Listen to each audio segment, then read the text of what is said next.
70년대 보시면요. 네. 여기부터 이제 본격적으로 뭐 정말 그 산업 그 역군들, 활동들을 볼 수가 있습니다. 네. 건설 기술자 중동에 네. 진출했고요. 네. 본격적으로 무역업 종사자, 우리나라하고 일본만 있는 업태죠. 종합상사. 네. 종합상사. 우리 아마 요 시청하시는 분들은 미생 떠올리시면 될 것 같죠? 네. 그렇죠. 예. 그러니까 그 손톱깎이부터 중장비까지를 전부 해외 수출하는 이런 네. 종합상사 역할을 하는 무역업 종사자들, 네. 그다음에 석유화, 그다음에 엔지니어들. 이야, 정말 대단하네요. 네. 이 부분도 좀 경제적으로 얘기를 해주세요. 경제적으로 꼭 말씀드리고 싶은 게 이제 무역업 종사자라고 하고 싶은데요. 네.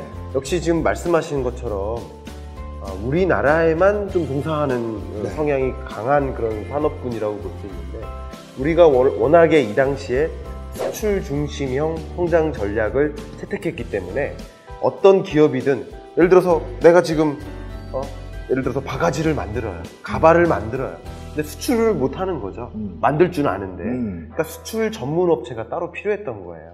그래서 이런 수출 전문 업체들을 중심으로 해서 수출을 활성화시키는 그런 계기를 만들었고, 그러면 수출을 전문으로 하는 이런 사람들은 뭐를 알아야 돼요?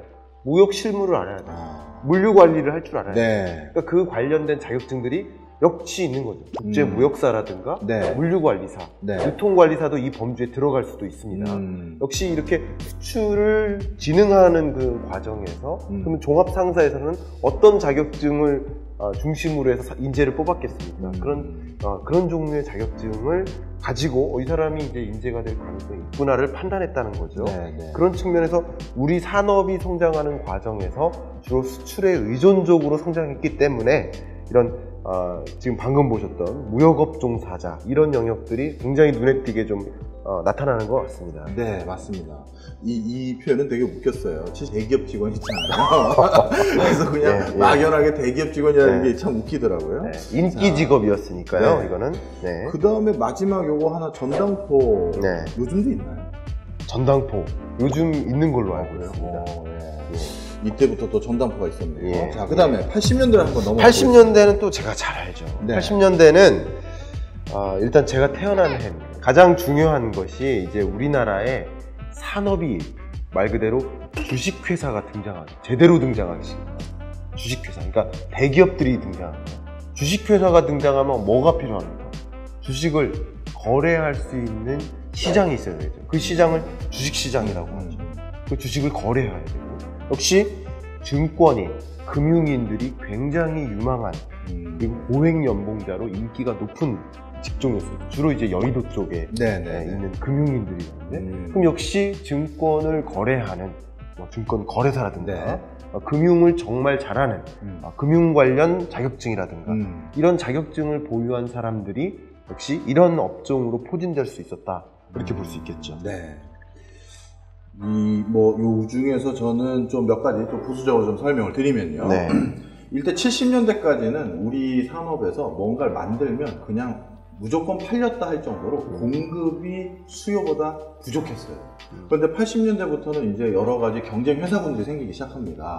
아까 70년대 이제 대기업 직원이 이제 꿈이 됐잖아요. 그러다 보니까 특정 대기업이 여러 계열사들을 만들기 시작해요. 그러다 보니까 저쪽 대기업은 건설업을 시작했다가 전자로 들어오고, 여긴 전자로 시작하다가 건설업을 같이 하게 되는 거예요. 네. 그러다 보니까 저쪽 건설회사 아파트, 우리 건설회사 아파트, 저쪽 전자, 우리 전자, 저쪽 자동차, 우리 자동차 이렇게 있잖아요. 네네. 그래서 이때부터는 단순히 만들면 팔리는 게 아니라 이제 슬슬 자기 거를 마케팅하고 세일즈해야 되는 상황이 생겨요.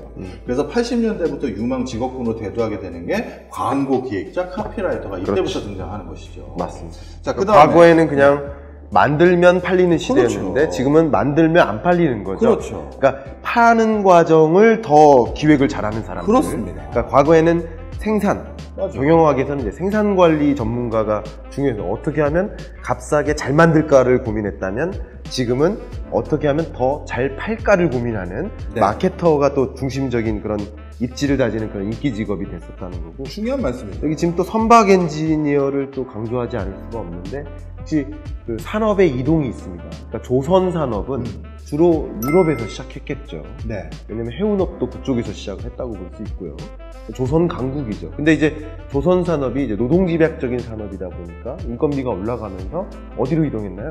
일본 쪽으로 이동한 거예요. 그러다가 이제 일본에서도 인건비가 올라가니까 그다음 한국으로 이동하기 시작한 겁니다. 네. 그 당시에 당연히 선박 엔지니어가 굉장히 각광받는 직업이었고 용접공이라든가 이런 직업들도 굉장히 각광받았습니다. 그러다가 지금 최근에는 어떻게 되고 있어요? 이 조선 산업이 중국이나 기타 신흥국으로 또 넘어가고 있죠. 네. 그러니까 이제 80년대에는 선박 엔지니어가 굉장히 각광받는 유망 직종이었다 그러면 앞으로는 그렇지 않을 수 있다는 거죠. 그런 이게 산업의 구조조정이라고 볼 수 있는 겁니다. 그러니까 이런 거 구조조정의 어떤 산업의 전개를 좀 들여다보면 내가 미래를 준비하기 위해서 어떤 자격, 어떤 인재가 될지를 고민하는 데 도움이 될 수 있지 않을까 생각됩니다. 지금 우리 그 경인남께서 진짜 중요한 얘기 하셨어요. 처음부터 우리가 구조조정되는 산업이 중요하다는 말씀을 모두 하셨지 않습니까? 여기 우리 시대별 자격, 직업의 변천을 보면 그걸 명확하게 느낄 수가 있습니다. 예를 들어서 1960년대에 우리가 엔터테인먼트 사업에서는 집집마다 아직까지 라디오도 제대로 보급이 안 됐었어요.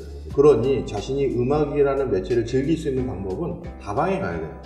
그래서 많은 사람들이 뭔가 정보를 듣고 그 다음에 음악을 즐기기 위해선 다방을 가니 다방 DJ가 있던 규모였죠. 그런데 70년대부터는 본격적으로 집집마다 라디오는 다 있어요. TV는 없는 데가 있지만. 그러니 라디오에서 그 많은 음악이나 이런 걸 전달해 주려면 그거에 수반되는 가수가 있어야 되죠. 그래서 70년대 트로트 가수가 이렇게 붕업이 된 거예요. 80년대부터는 TV가 본격적으로 보급됩니다. 특히 컬러 TV가요. 바로 그러면서 여기에선 탤런트, 드라마 프로듀서 이런 것들이 이제 각광받는 직업으로 대두되는 게 바로 여기 있는 거죠. 운송 부분도 아까부터 쭉 살펴봐 드렸습니다만 50년대는 전차 운전사, 60년대는 택시기사, 그 다음에 70년대는 항공 여승무원 있잖아요. 바로 이처럼 우리 산업이 구조적으로 바뀌는 과정에서 내가 그 다음 직업을 얻을 공간이 무엇인지는 지금 우리만 고민하는 게 아니에요. 우리 선조들도 10년 단위로 내가 전차 운전만 계속 고집했던 사람 아마 택시기사로 전환했었던 분은 대박을 쳤겠지만 그러지 못한 분은 뭐 정말 어려움을 겪었겠죠.